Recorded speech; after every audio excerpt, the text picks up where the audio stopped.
Hello everyone, welcome back to our channel. In this tutorial, we are going to talk about how to make Elementor full width page in Elementor Pro.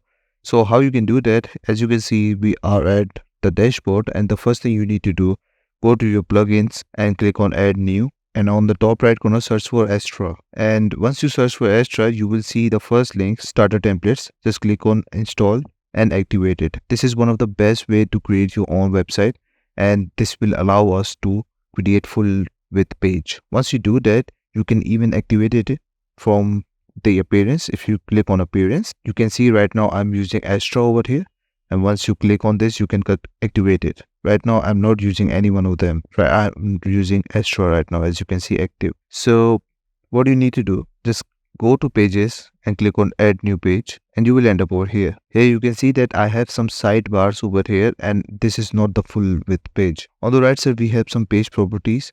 But why we installed Astra? Because Astra has different settings also on your page, where you can find that at the top you will see the logo over here, Astra settings. Just click on this, and you can see we have so many options over there. After that, what do you just need to do? On the right side we have narrow, and this will create the sidebars.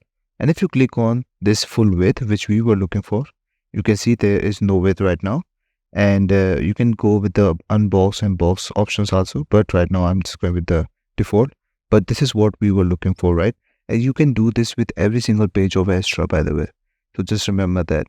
And after that, we have some sidebars also if you want to edit that also. So you can do that. Sidebar layout is different, and container layout is different. So just remember that. So if you go ahead and change the sidebar, this is very different. So that's it. After that, just click on at the top publish, and it will be published. And if you want to edit more, you can use the edit with Elementor. Then you can start editing over here. And that's it. This is all you need to know how to make Elementor full width page. I hope you like this video. Please subscribe. Bye bye and take care.